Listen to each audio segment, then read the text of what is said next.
Hello, you're about to watch a video of me and Bree Olson talking about social anxiety. It was done on a live streaming app called Periscope, and we had people live commenting to us on there at the time, so that's who we were responding to. And it's also why the video quality is so poor. I'm really sorry about that. Next time I do one of these, I'll make sure I capture the video properly. Please enjoy. Hi, anyone who doesn't know me, my name is Chris. This is Bree. Hello. She's one of the most followed people on Periscope, so do follow her if you don't already. Number 4. Number 4? Wow. Working your way up to the top. We are going to talk about social anxiety because it's one of the things that has affected me throughout my life in a horrible and soul-destroying sort of way. And I believe, Bree, you've had social anxiety issues in the past, is that right?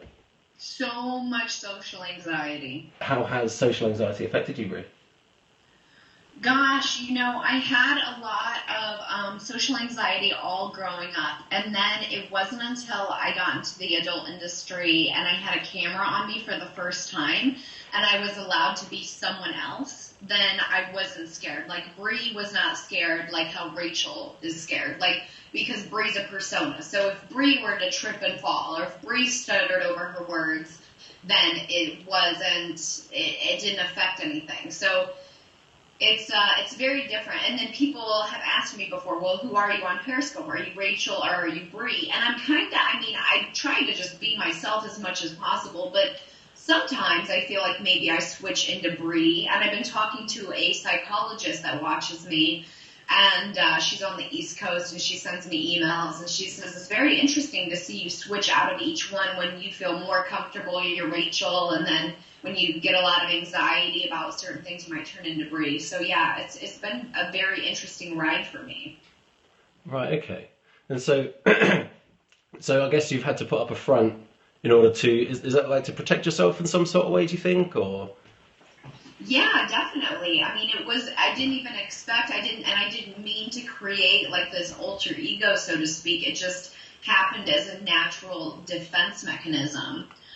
Any advice for people who suffer from it? Well, Chris, you talk about this all the time, so do you have any advice for that? I do, yeah. My biggest tip is to try and shake the thought in your head that other people are thinking negative things about you, because I think a lot of it stems from the fear of maybe being rejected, or other people thinking that they might, worrying that other people might judge you and things like that. But just try and lose that from your mind, because most of the time people are quite nice and they're not always judging you and they're not thinking negative things about you. Oh, yeah.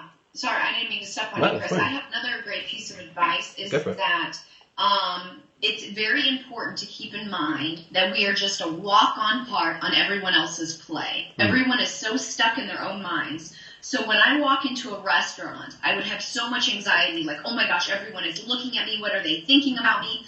But really, they're so, they may be thinking, oh my gosh, is she going to look at me and think about me? So what I like to do now is when I walk into a restaurant, and we always fear that we're going to be the back table in the restaurant, because that means we have to walk past everyone, right? And so now, instead of looking down and worrying about everyone looking at me, I look up, and anyone that's looking at me, I make direct eye contact with them.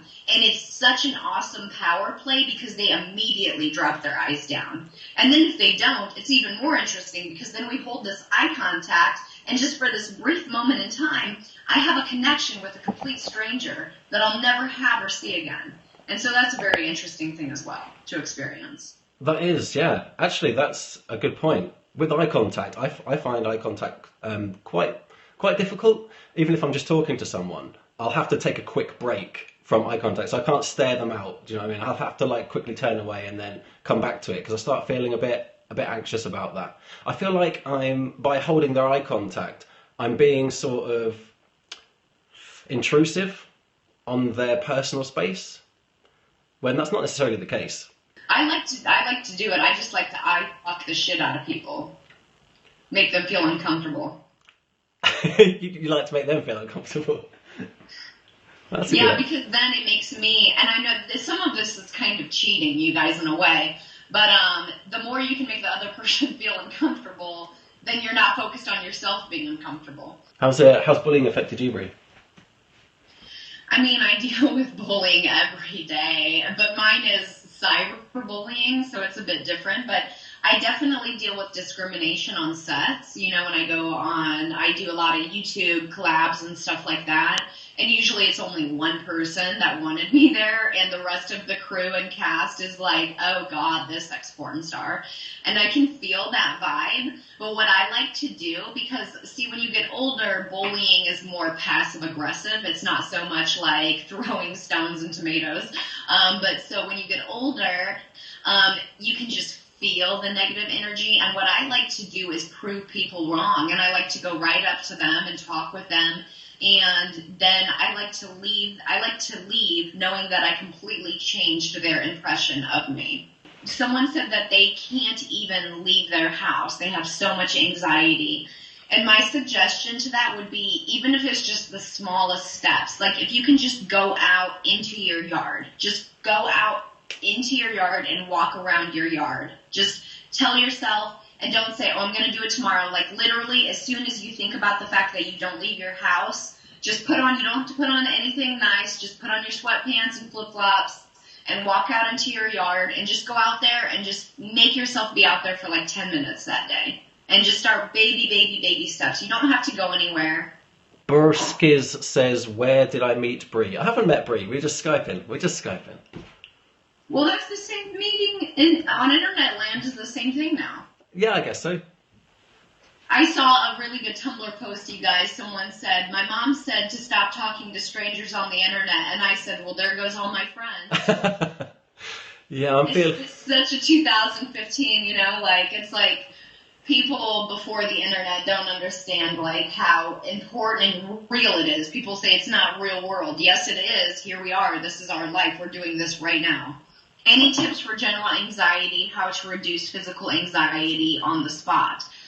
On the spot, I would say immediately stop focusing on what's going on in your mind. 95% of the thoughts in your mind are completely useless. Like you're thinking to yourself, how's my breath? How's my hair? How does my skin look? How does my dress look?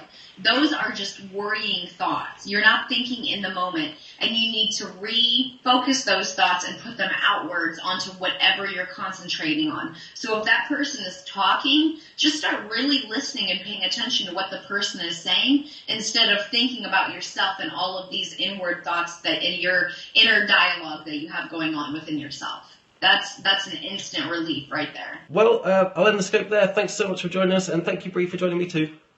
Thank you. All right, bye guys. Bye.